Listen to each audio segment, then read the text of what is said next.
구독자 약 2,400만 명을 보유한 독일의 유명 과학 유튜브 채널 크루츠 게작트. 지난 2일 이 채널은 한국은 끝났다라는 제목으로 한국의 저출산 문제를 다룬 영상을 업로드했습니다. 영상은 먼저 2023년 기준 한국의 합계 출산율인 0.72명이 앞으로 지속한다는 가정을 세웁니다. 이렇게 되면 2060년 한국 인구는 지금보다 30%가 줄어든 3,500만 명 수준으로 쪼그라듭니다. 더 심각한 건 3,500만 명 중 절반이 65세 이상 노인이라는 점인데, 반면 25세 이하 인구는 전체의 10%도 채 되지 않게 됩니다. 이렇게 되면 연금 시스템은 붕괴할 가능성이 크고, 노동인구의 감소로 노동력이 부족해진 경제는 침체기에 들어설 것이라고 채널은 경고하고 있습니다. 경제뿐 아니라 K-팝과 불닭볶음면 등 전 세계적 인기를 끄는 한류 문화와 한복, 도자기 등 한국의 전통 문화까지도 이어받을 이가 없어 소멸할 것으로 전망했습니다. 국방력 약화도 언급됐는데 2060년에도 현재와 같은 병력을 유지하려면 전체 인구의 15%가 군복무를 해야 할 수 있다고도 전했습니다. 이러한 초저출산의 원인으로는 긴 노동시간과 치열한 경쟁 문화, 높은 생활비 등을 짚었습니다. 특히 한국의 남성 육아 참여율이 가장 낮은 점을 꼬집었습니다. South Korean men do just about the least share of housework and childcare within their families. 영상은 이 추세가 지속한다면 현재 인구를 100명으로 봤을 때 4세대 뒤 5명이 남을 거라며 상황의 심각성을 인지하고 사회 전반적 구조를 바꿔야 한다고 경고합니다. 영상은 공개 일주일 만에 1,000만에 가까운 조회수를 기록하며 큰 반향을 일으키고 있습니다.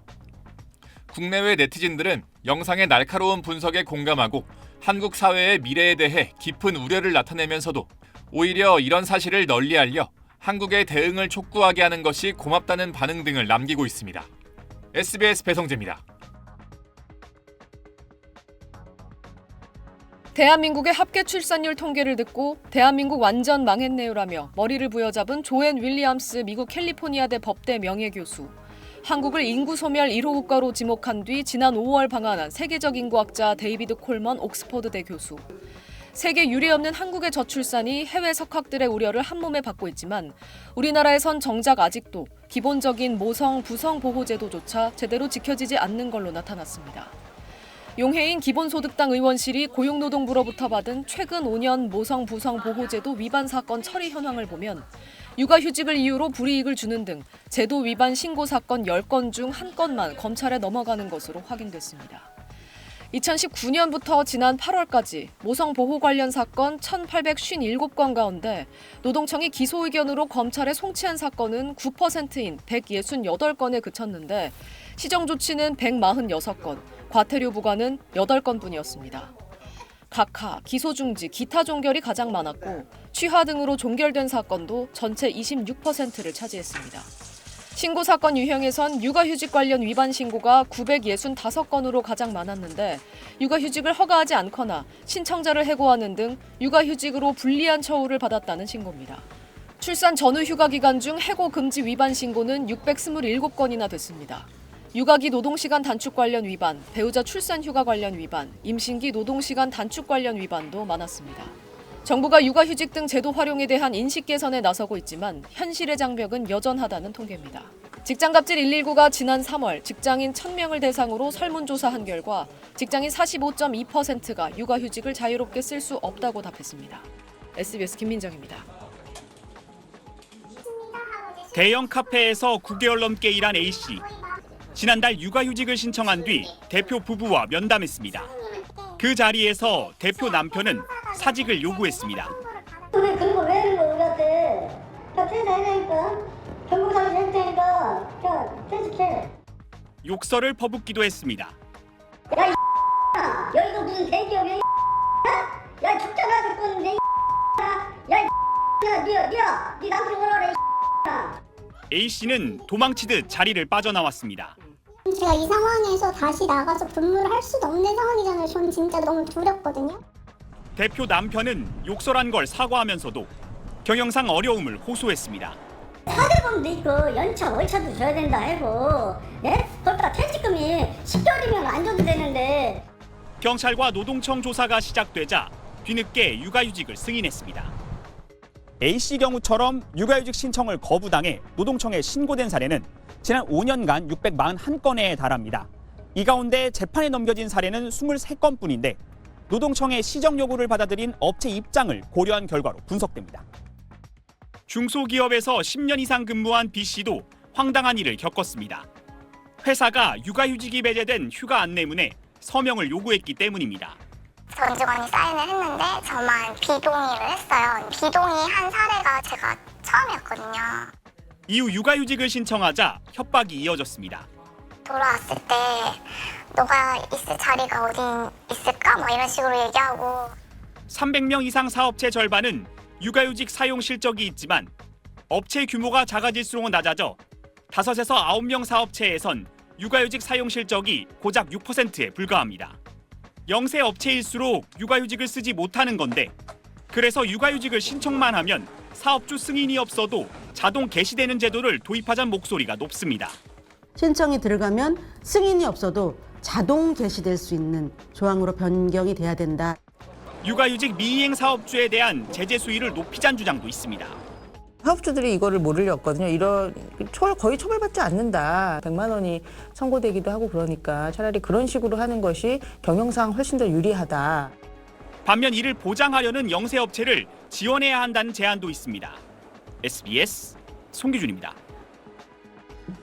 정부 조사 결과 내가 회사를 쉬면 다른 사람들의 일이 늘어나기 때문에 육아휴직을 쓰는 게 어렵다는 답이 많았습니다. 그렇다면 이 문제를 풀 방법은 없을지 저희가 같은 업종에서 일하는 두 사람의 사례를 통해 해결책을 찾아봤습니다. 이 내용은 신용식 기자가 전하겠습니다.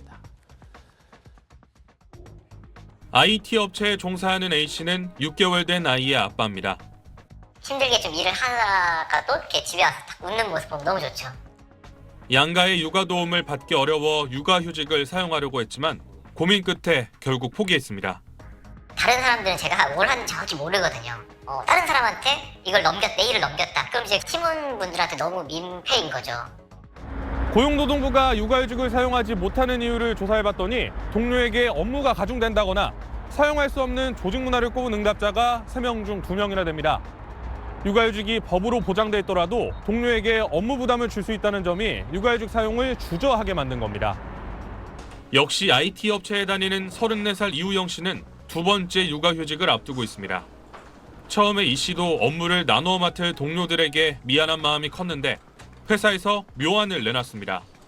팀원들에게 일을 나눠준 대신 이 씨 월급 절반 정도를 인센티브로 제공하기로 한 겁니다. 그러면 누군가 제 업무를 이렇게 나눠서 해야 되는 건데 팀적으로도 너무 잘해주고 회사 차원에서 보상도 해줬어요. 너무 좀 마음이 좀 편안했어요. 회사 입장에선 대체 인력을 찾을 수 있는 플랫폼 등 시스템 구축이 필요하다는 목소리도 냈습니다. 대체 인력을 좀 쉽게 편하게 뽑고 하려면 그런 분들의 풀 같은 거를 나라에서 좀 만들어주는 것도 좋다고 생각을 해요. 좀 덜 미안하게 채용해가지고 하고. 회사가 유연근무제 사용을 독려하는 것도 현실적인 대책 중 하나입니다. 근로시간을 유연하게 재택근무하는 시간으로 돌리는 방식으로 접근하면 어떨까 이런 소득 줄어드는 것도 방지할 수 있고 육아휴직이 필요한 사람들의 부담감을 최소화할 수 있는 기업 문화와 시스템까지 갖춰져야 제도가 정착할 수 있다는 얘기입니다. SBS 신용식입니다.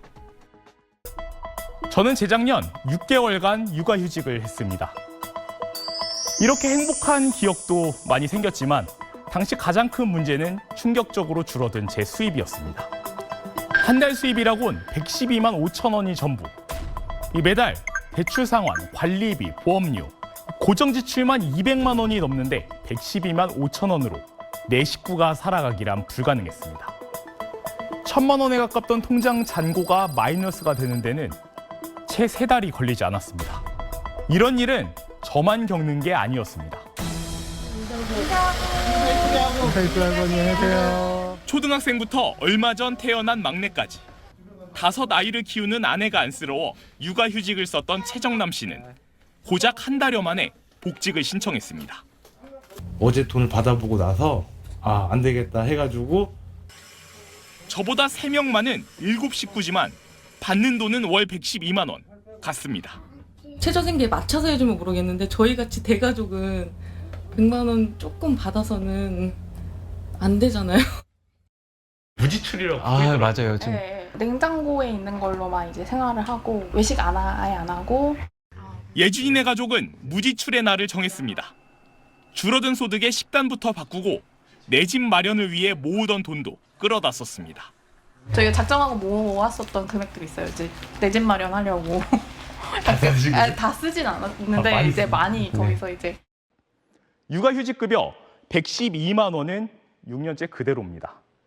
이 맞벌이 부부가 동시에 또는 순차적으로 육아휴직을 쓰는 경우에 한해 이 급여가 조금 올라가는 수준입니다. 이 육아휴직 급여의 재원은 고용보험기금인데 이 기금의 적자가 3조 원이 넘다 보니까 급여 인상은 엄두도 내지 못하고 있습니다. 국회와 정부도 인상 필요성을 인정하면서도 재원 마련에는 난감하다는 입장입니다. 턱없이 미흡하다고 생각할 겁니다. 지금 문제는 고용보험 기금 재정의 건전성 문제가 재정 투입으로 애를 더 낳게 한다면 저희가 한없이 투입을 할 텐데 재정의 투입 한계가 있다는 것에 대해서 전문가들은 육아휴직 급여를 고용보험 기금 내 실업급여와 분리하고 체계화해야 한다고 조언합니다. 원래는 실업급여에 쓰도록 돼 있는 돈이라고 만들어 놓은 내 육아휴직 급여가 지금 끼어 있는 상태거든요. 그러면 그거를 사실은 분리를 하는 것도 한 방법이에요. 그래서 이제 모성보호 계정을 차라리 따로 만들어서 육아휴직이 효과적으로 작동하기 위해선 재정적 지원이 뒷받침돼야 한다는 얘기입니다. SBS 박재현입니다. 서울 송파구에서 운영하는 공공산후조리원입니다. 아기용 침상 30개가 신생아들로 가득 찼습니다. 민간 산후조리원의 절반값에 다양한 프로그램으로 인기를 끌면서 지난해 이용자가 1년 전보다 28% 늘었습니다. 매달 5개월 후 들어올 예비 산모들의 예약을 받는데 7월까지 마감됐습니다. 예약을 하면 한 15분에서 30분 이내에는 예약이 다 마감이 되는 그런 상황입니다. 코로나 때 조금 줄어들었던 숫자가 작년에 많이 반등을 해서 지난해 연간 출생아 수는 23만 8,300명으로 1년 전보다 8,300명, 3.6% 늘었습니다.